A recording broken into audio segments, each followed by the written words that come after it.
Before you scroll, before you think this is just another sweet snack story, sit with me for a minute and really listen, because the donut you casually bite into today is not a modern invention, not a cafe trend, not a fast food gimmick. It is the result of thousands of years of human survival, migration, experimentation, and quiet food evolution. What looks like a simple ring of fried dough carries the fingerprints of ancient civilizations, colonial kitchens, sailors at sea, and wars that reshaped global culture. This is not a myth. This is not a viral fairy tale. This is the real, documented history of the donut, and once you hear it, you'll never look at one the same way again. Long before anyone used the word donut, long before sugar glazes and pink boxes, humans were already frying dough. This wasn't about indulgence, it was about survival. As soon as early civilizations learned to grind grain into flour and discovered fire and fat, fried dough naturally followed. Archaeological and written evidence shows that ancient Egyptians were frying dough-like mixtures in oil as early as 2000 BCE. The Greeks followed, serving honey-coated fried dough at celebrations and athletic festivals.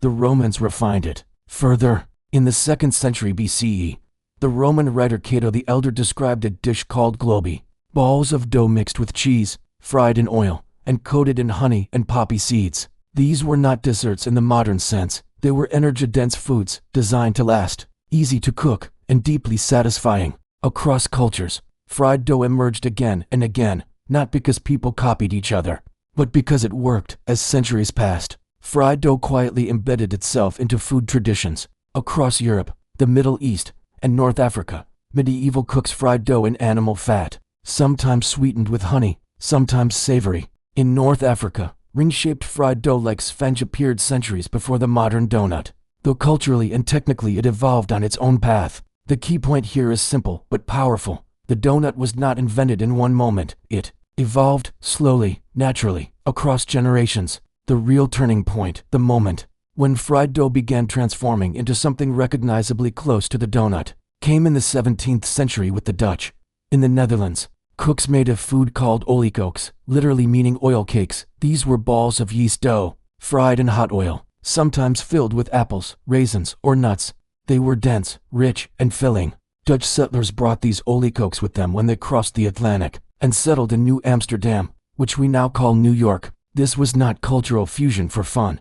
It was cultural survival. Immigrants cooked what they knew, with the ingredients they could find. In colonial America, oliekoeks became a familiar homemade food. They were especially popular in colder months because frying required heat, fat, and preserved ingredients, things people had access to in winter. But there was a problem. These fried dough balls, often cooked unevenly, the outside browned quickly, while the inside stayed raw or doughy. Cooks tried to solve this by stuffing the center with nuts or fruit, which helped conduct heat inward. This practical kitchen solution would later influence both the name and the shape of the donut. By the late 1700s and early 1800s, Americans were no longer just copying Dutch recipes. They were adapting them. This is where the word donut enters recorded history. Early American cookbooks and writings describe small, nut-sized balls of fried dough called doughnuts. The nut part did not mean peanuts or almonds as we think today. In Old English, nut often referred to something small and round. These were literally nut-sized pieces of dough.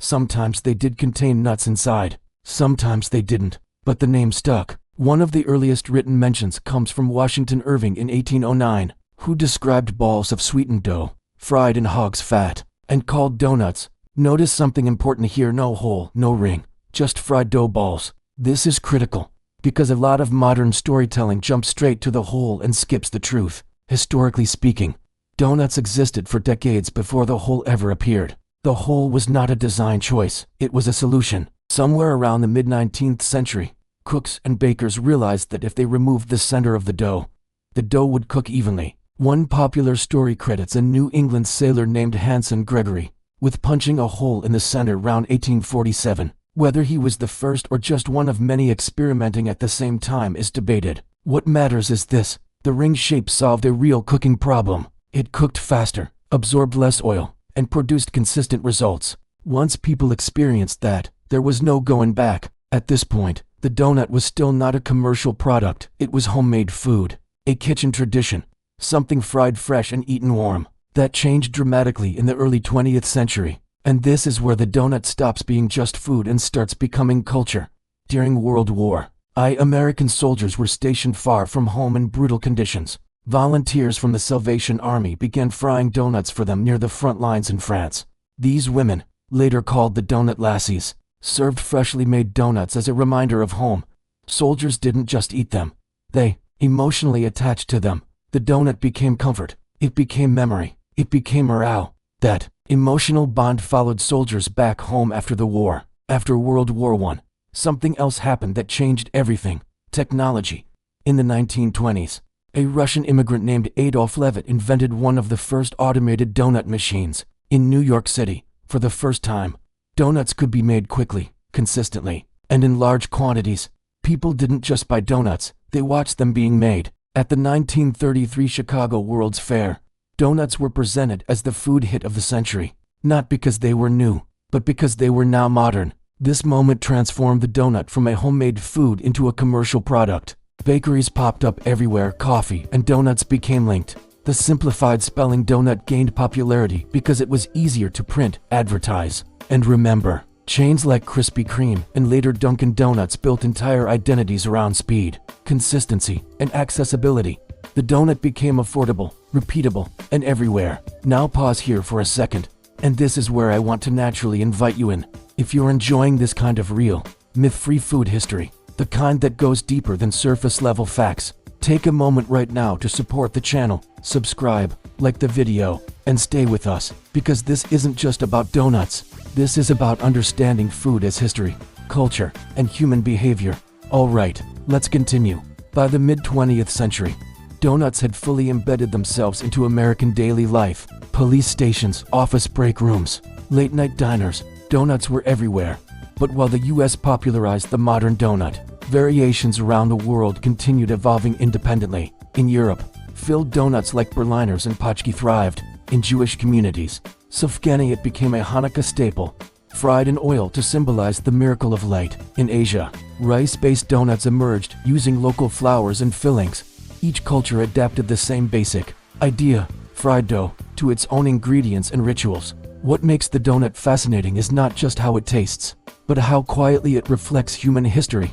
It shows how food travels with people, how necessity creates innovation, how something born from survival can turn into indulgence, and how a simple recipe can carry emotional weight across generations. There is no ancient prophecy about donuts, no royal decree, no secret origin story, just people, oil, flour, and fire. Over thousands of years, those elements combined again and again, across continents and cultures, until one version stuck and spread. Today, when you see a donut, you're not just seeing sugar and glaze. You're seeing ancient cooking methods, colonial kitchens, immigrant adaptation, wartime comfort, industrial efficiency, and modern branding, all layered into one simple shape. And here's the real takeaway: food doesn't become iconic by accident. It earns that place through time, repetition, and meaning. The donut survived because it worked, because it fed people, because it adapted, and because humans kept choosing it, generation after generation. So the next time someone says, "It's just a donut," you'll know better. You'll know that behind that ring is a story older than most nations, shaped by human hands, and carried forward not by trends, but by tradition. If this video changed how you see food even a little, don't let it end here. Share it, comment your thoughts, and stay connected, because history isn't only written in books. Sometimes, it's fried in oil, dusted with sugar, and handed to you warm. This was the real origin of the donut, and this is just the beginning.